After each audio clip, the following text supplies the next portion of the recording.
2 Thessaloniciens, chapitre 1. Je vous invite à lire le texte. Il est assez court, il y a 12 versets. J'ai intitulé ce chapitre « Grandir dans l'amour ». Cette lettre aurait été écrite peu de temps après la première épître, probablement vers l'année 51-52 après Jésus, alors que l'apôtre Paul était à Corinthe. Thessalonique, c'est la capitale de la province romaine de Macédoine. C'était une ville prospère, cosmopolite. Elle jouissait d'une position stratégique sur la Via Egnatia. C'était une route commerciale importante entre l'Italie et l'Asie. Cette situation en faisait un centre d'échange culturel et économique très dynamique à l'époque. Et l'église de Thessalonique était composée principalement de convertis païens, mais incluait également quelques juifs. Cette communauté faisait face à des persécutions et à plusieurs défis internes, notamment par rapport à des confusions doctrinales qui concernaient le retour de Jésus. Donc, Paul a écrit cette lettre pour plusieurs raisons. La première, c'était être un encouragement, un réconfort. Paul souhaite fortifier la foi des Thessaloniciens et les encourager à persévérer malgré les persécutions. Deuxième raison, c'était pour corriger les malentendus.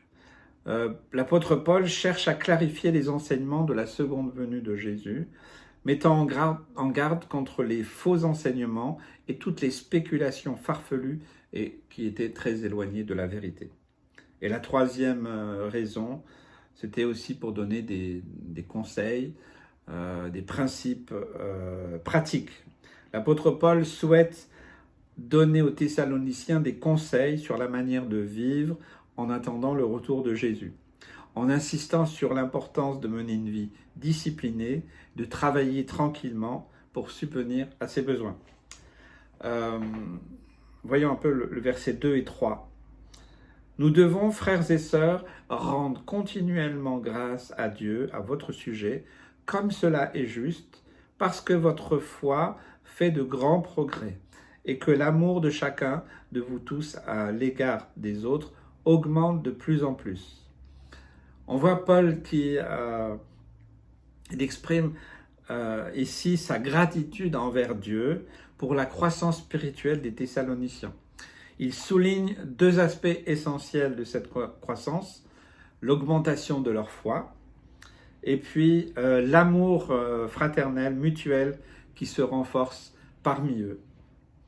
On voit que ce sont des signes, ces éléments sont des signes visibles que leur vie chrétienne était bien en progrès, malgré la persécution, malgré les nombreux défis auxquels ils étaient confrontés à l'époque. Selon l'apôtre Paul, grandir dans l'amour des autres passe par plusieurs étapes essentielles. Il insiste sur la foi en Dieu, car une foi solide, c'est le fondement de tout amour véritable, qui est enraciné dans cette foi. La foi, je rappelle, c'est pas une croyance, c'est la foi, c'est de croire, c'est avoir confiance en celui qui nous a sauvés. Ensuite, Paul encourage les croyants à persévérer dans les bonnes œuvres et à se soutenir mutuellement, particulièrement en période de persécution et d'épreuve. Il souligne que l'amour doit être sincère et se manifester par des actions concrètes de bienveillance et de compassion. Enfin, Paul rappelle l'importance de l'enseignement et de la prière, deux éléments qui nourrissent et fortifient la capacité des chrétiens à aimer les autres de manière authentique et désintéressée. Paul et ceux qui travaillent avec lui montrent concrètement comment cet amour à l'égard des uns et des autres peut grandir. On voit très bien que Paul aime les Thessaloniciens. Oui, il aime aussi, on voit dans toutes les églises. L'amour de Paul pour les autres est évident.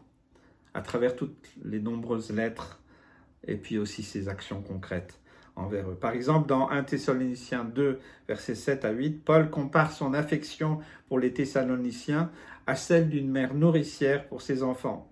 Mais nous avons été pleins de douceur au milieu de vous. Comme une mère prend soin de ses enfants, nous aurions voulu, dans notre tendre affection pour vous, non seulement vous donner l'évangile de Dieu, mais encore nos propres vies, tant vous nous étiez devenus chers. Cet amour maternel montre la profondeur de son attachement et de son désir désintéressé de leur bien-être spirituel. Plus en 2 Corinthiens, chapitre 11, versets 28 et 29, Paul exprime son souci constant pour les églises. Et sans parler d'autre chose, je suis assiégé chaque jour par les soucis que me donnent toutes les églises. Qui est faible?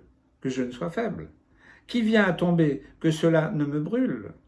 Cet amour, cette compassion, cette empathie de l'apôtre Paul montre qu'il ressent profondément les luttes et les faiblesses de ses frères et sœurs en Christ.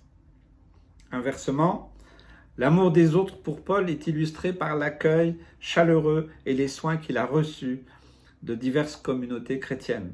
Par exemple, en Acte 16, verset 15, Lydie insiste pour que Paul et ses compagnons séjournent chez elle après sa conversion. « Si vous me jugez fidèle au Seigneur, entrez dans ma maison et demeurez-y. » Cet acte d'hospitalité montre un amour sincère et pratique. Un autre exemple, dans Actes chapitre 28, verset 15, lorsque Paul se rend à Rome et que des frères viennent à sa rencontre. Les frères de Rome, ayant appris nos circonstances, vinrent à notre rencontre jusqu'au forum d'Appius et aux 3 tavernes. Paul, en les voyant, rendit grâce à Dieu et prit courage. Ce geste montre l'importance du soutien mutuel et aussi de la communauté dans la vie de Paul. C'était une réalité. Ces exemples démontrent clairement l'amour réciproque entre Paul et les communautés chrétiennes, caractérisées par des actions de soutien, de compassion et d'affection sincères. L'apôtre Paul souligne également que la source véritable et ultime de l'amour chrétien réside en Jésus. Jésus, la croix, c'est central. Il insiste sur le fait que sans Jésus, il est impossible de connaître et de manifester pleinement l'amour authentique. Dans Romains chapitre 5, verset 5, Paul explique « L'amour de Dieu est répandu dans nos cœurs par le Saint-Esprit qui nous a été donné. » Cet amour divin, versé dans les cœurs des croyants par l'intermédiaire de Jésus, du Saint-Esprit, c'est la fondation sur laquelle repose tout amour véritable. La dimension de l'amour de Jésus manifesté à la croix. Il s'est donné, c'est un amour qui se donne, ce n'est pas un amour qui prend. Sans la présence de Jésus dans leur vie, les chrétiens ne peuvent pas expérimenter cet amour divin qui transcende les simples émotions humaines. L'amour de Jésus, démontré par son sacrifice ultime à la croix, offre un modèle parfait de ce que signifie aimer de manière désintéressée et authentique. Jésus lui-même déclare dans Jean chapitre 15 verset 12 « Aimez-vous les uns les autres comme je vous ai aimé ».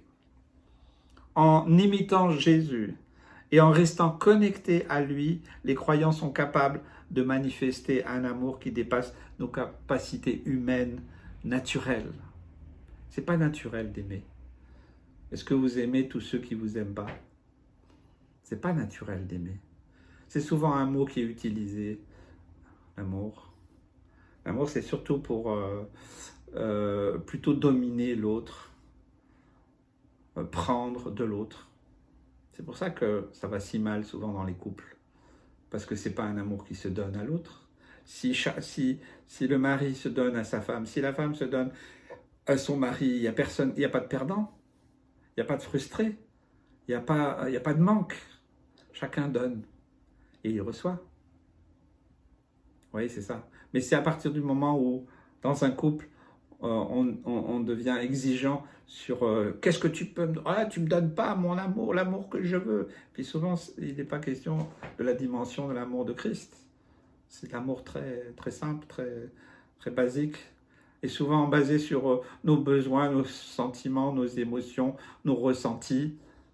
Et le monde véhicule tout un tas de trucs comme quoi on aurait besoin, mais qui sont souvent tordus. Je parle au niveau du couple. Ils n'ont pas besoin de ça. Prends l'exemple de l'amour de Jésus qui s'est donné, qui était entier, total. Donne-toi. Ça ne va pas avec ton mari, ça ne va pas avec ta femme, ça ne va pas avec tes enfants, ça ne va pas avec tes relations. Donne de l'amour. Encore plus cet amour divin. Seigneur, remplis-moi de cet amour qui se donne, qui attend rien en retour, qui n'exige rien. Vous voyez? J'aime bien cette dimension de l'amour de Jésus, parce qu'il cadre les choses, en tout cas dans ma vie, et j'essaye de le communiquer aussi bien que possible. Dans Éphésiens 3, versets 17 à 19, Paul prie pour que Christ habite dans vos cœurs par la foi, afin qu'étant enracinés et fondés dans l'amour, vous puissiez comprendre avec tous les saints quelle est la largeur, la longueur, la profondeur et la hauteur, et connaître l'amour de Christ, qui surpasse toute connaissance, pour que vous soyez remplis de toute la plénitude de Dieu. Cette prière montre que la connaissance et l'expérience de l'amour de Christ sont essentielles pour grandir dans l'amour et atteindre la plénitude spirituelle. Ainsi, avoir Jésus dans sa vie est indispensable pour grandir dans l'amour. Tu ne peux pas grandir en dehors de l'amour manifesté de Jésus. Non. Tu vas grandir dans une espèce d'amour, mais la dimension de l'amour de Jésus, elle est au-dessus de tout. C'est par lui que les croyants reçoivent l'amour de Dieu. Et c'est en suivant son exemple, Jésus donc, qu'ils peuvent et que nous pouvons aimer les autres d'une manière authentique, désintéressée. Vous savez, des fois, les relations humaines, c'est qu'est-ce que lui pourrait me donner, quel avantage j'ai. Vous savez, les relations humaines aujourd'hui, c'est qu'est-ce que tu as dans ton carnet d'adresses qui pourrait me servir. C'est des relations intéressées, pas du tout désintéressées. Ce n'est pas des relations profondes, c'est des relations superficielles, basées sur qu'est-ce que je peux obtenir moi. Et même aujourd'hui, dans, entre guillemets, l'amour tel qu'il est présenté, allez, vas-y, fais ce que tu veux, avec qui tu veux, ok, mais c'est pas du tout de l'amour, ça, c'est autre chose, c'est de l'égoïsme, c'est de l'orgueil, c'est tout sauf l'amour. Je rappelle, pour les couples chrétiens, le véritable amour, c'est celui qui se donne. Alors arrête de critiquer ton mari, ta femme, celui-ci ou celui-là, mais Seigneur, montre-moi l'amour que tu as manifesté pour moi, montre-moi pour lui, pour elle. Alors là, il y a comme un déclic. Ah Seigneur, il m'a aimé tel que j'étais. Si tu ne sais pas ce que Jésus il a fait pour toi, évidemment, tu ne connais pas l'amour de Christ. Alors, c'est important que tu aies une révélation de la croix, de ce que Jésus a accompli à la croix, et que tu comprennes cet amour, enfin comprendre. Comment on va comprendre cet amour? C'est tellement grand, tellement puissant. Mais en tout cas, je me baigne dedans. Voilà, relis 1 Corinthiens 13, toutes les dimensions, ou Galates 5, 22, et puis fais le point. Je vous invite, surtout dans un monde où les couples sont vraiment attaqués de tous les côtés, même dans nos milieux chrétiens, beaucoup de divorces, il y a de l'adultère, il y a toutes sortes de choses. Parce qu'à un moment, il ne me donne pas ce que j'ai besoin, ou elle me donne plus ce que j'ai besoin. Donc je vais voir ailleurs. Est-ce que un jour tu t'es vraiment donné, entièrement, pour ta femme, pour ton mari? Je ne suis pas en train de vous juger, ni vous condamner. Je suis en train de vous interpeller que le véritable amour, le modèle, n'est pas celui que le monde nous montre. Le véritable modèle, c'est Jésus à la croix. C'est ça que tu dois regarder. C'est ça le modèle. Et là, peut-être que tu vas pouvoir te repentir, demander pardon et dire « Seigneur, je veux comprendre cette dimension. Et là, que Dieu te donne une révélation de ce qu'il a accompli à la croix, de cet amour si grand, si puissant.